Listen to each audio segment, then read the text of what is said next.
Hello students, आज की class में हम लोग करनी यानी रेडिकल्स के बारे में बात करने वाले हैं। तो पहले हम लोग करनी को समझ लेंगे, फिर इससे संबंधित कुछ गुणधर्मों को, इनके प्रॉपर्टीज को देखेंगे।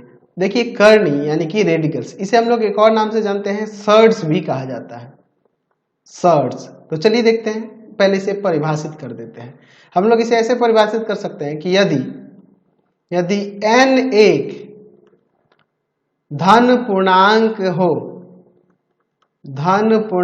हो तथा a एक धनात्मक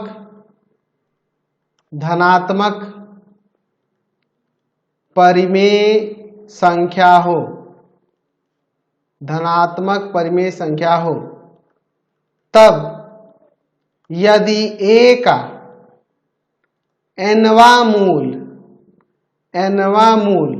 nवा मूल कहने का मतलब है, यहां पर लिख सकते हैं अर्थात n रूट अंडर a, या ऐसे भी लिख सकते हैं a का पावर 1/n।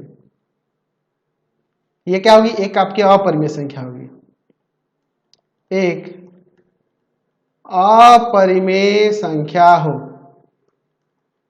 अपरिमेय संख्या हो तो n रूट a को n घात का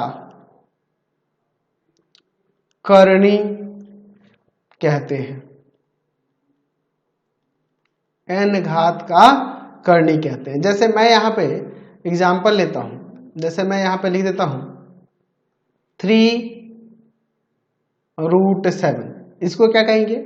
यह एक करणी है, कितने घात की? तो घात 3 है, 3 घात की ये करणी है। इसे आप ऐसे भी लिख सकते हैं 7 का पावर 1/3।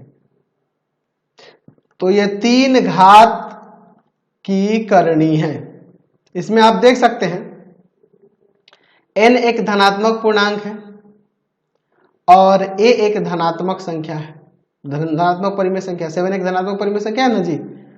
तब हम लोग यहाँ a का nवां मूल, यानी कहने का मतलब कि 7 का है ना 7 का घनमूल, nवां मूल यहाँ घनमूल यानी 3 है ना जी। तो 7 का घनमूल, इसे क्या कहेंगे? ये एक अपरिमेय संख्या होगी और इसी को हम लोग इसका करणी कहेंगे। क्या कहेंगे? करणी कहेंगे। ठीक है, इसी को करणी कहेंगे। तो अगर मान लीजिए कहीं n रूट a दिया हो तो इसमें ये जो रूट दिया हुआ है या n के साथ, इसको क्या कहते हैं? करणी चिन्ह कहते हैं। क्या कहेंगे? करणी चिन्ह कहेंगे, इसे करणी चिन्ह कहेंगे। ठीक है। अच्छा, यहां n जो होगा, इसमें n को कहा जाता है करणी घात, यानी कि ऑर्डर ऑफ रेडिकल्स या ऑर्डर ऑफ सर्ड्स।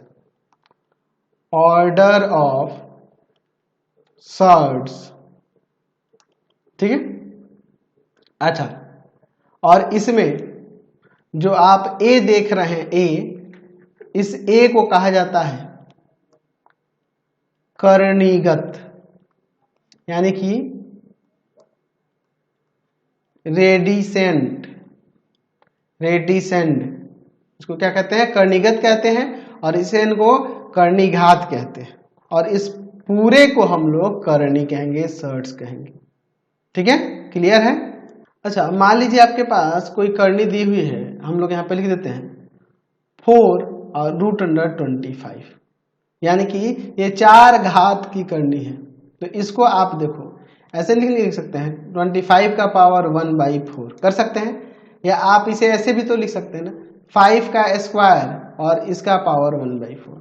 तो 5 का पावर 2 इंटू 1/4, ये इससे कट जाएगा, तो 5 का पावर 1/2, यानी ये क्या गया? Root under 5।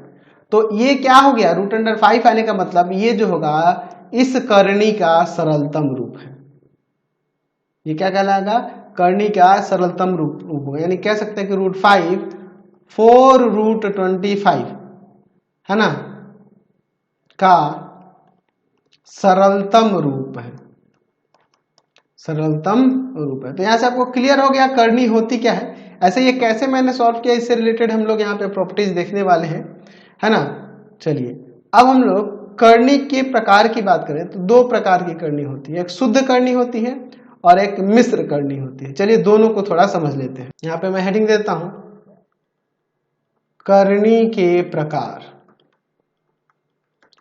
दो प्रकार की करनी होती है, पहली शुद्ध करनी यानी प्योर सर्ट्स।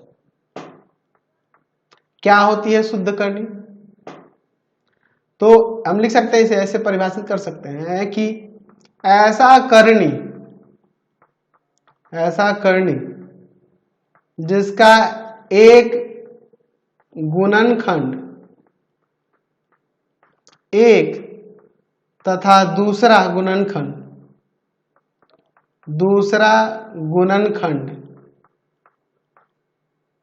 अपरिमेय संख्या हो,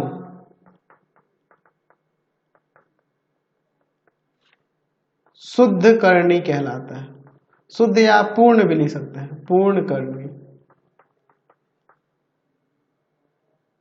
ठीक है, कहलाता है। ठीक है। अच्छा, जैसे मैं यहां पे लिख देता हूं √2, तो बाहर कुछ नहीं तो 1 है। तो देखिए इसमें क्या देखने को मिला है कि इस करनी में हमें 1 मिल रहा है यहाँ पर गुणनखंड के रूप में, और दूसरा हमें क्या मिल रहा है, एक अपरिमेय संख्या मिल रही है √5, ठीक है, √6। ये सभी के सभी किसके एग्जाम्पल है? शुद्ध करने के। समझ गया ना, क्योंकि बाहर इसका गुणनखंड 1 है और ये खुद एक अपरिमेय संख्या, दो ही चीजें इसमें गुणनखंड के रूप में दिख रहे हैं। दूसरी है मिश्र करनी यानी मिक्स्ड सर्ट्स। क्या होता है मिक्स्ड? तो हम लोग इसको ऐसे परिभाषित कर सकते हैं कि ऐसा करनी जिसका एक गुणनखंड एक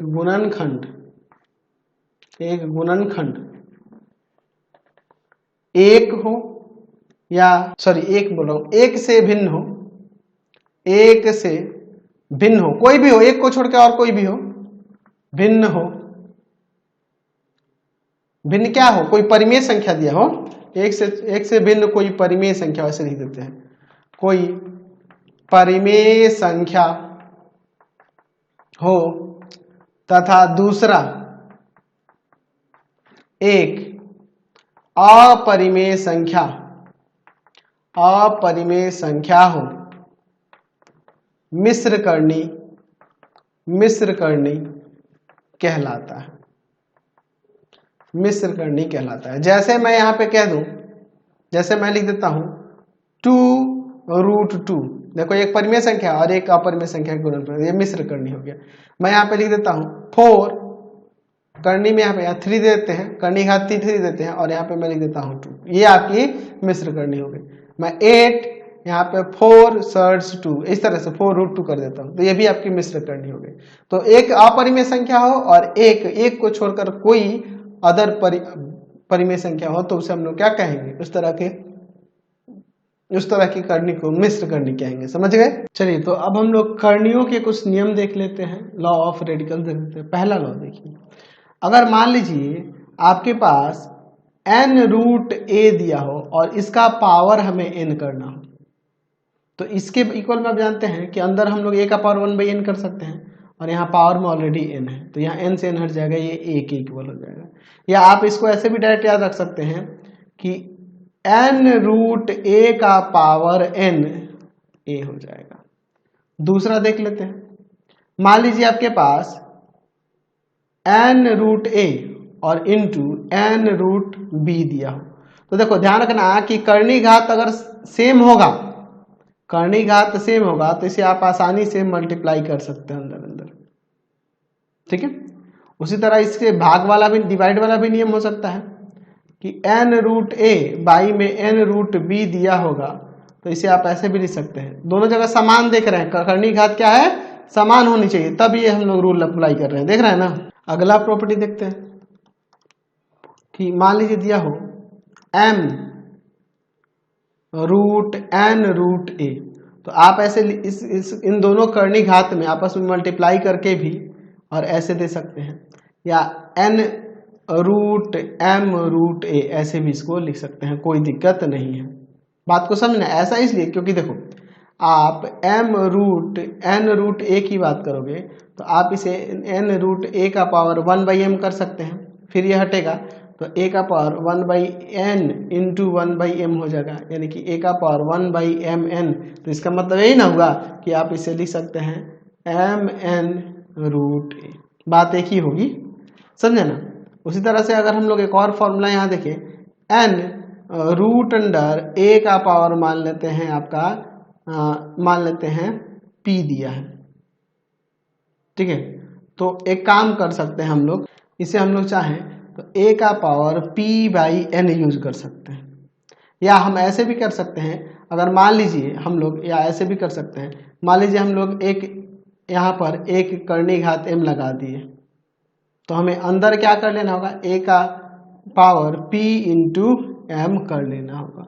या आप इसे ऐसे भी तो लिख सकते हैं mn रूट अंडर a का पावर pm, ऐसे भी लिख सकते हैं। तो जो जरूरी होगा उसके अनुसार हम लोग चलेंगे। अच्छा, अभी आपने देखा कि यहाँ कर्णी घात समान होने पर हम आसानी से गुना कर लेते हैं, लेकिन अगर कर्णी घात समान नहीं रहेगा तो कैसे करोगे। जैसे देखो, मान लीजिए आपका एग्जाम्पल मैं यहाँ पे देता हूँ, यहाँ पे दे दे कि 2√2 और इंटू में 3 आपका दे दे, यहाँ पर मान लेते हैं 2 ही देते हैं, चलिए कोई दिक्कत नहीं। तो अगर इसको आपको सॉल्व करना हो तो क्या करेंगे, तो देखिए इसको मल्टीप्लाई करने का तरीका क्या है। आप इसे लिख सकते हैं 2 का पावर 1/2 और यहाँ 2 का पावर 1/3। हम लोग क्या करेंगे, दोनों का पावर सेम करेंगे। पावर सेम करने के लिए यहाँ 2 का पावर 3 और इंटू में यहाँ पावर में 1/2 इंटू बाई में 3, यहाँ पावर 3 कर दिए और यहाँ 1/3 कर दिए। बात को समझे ना।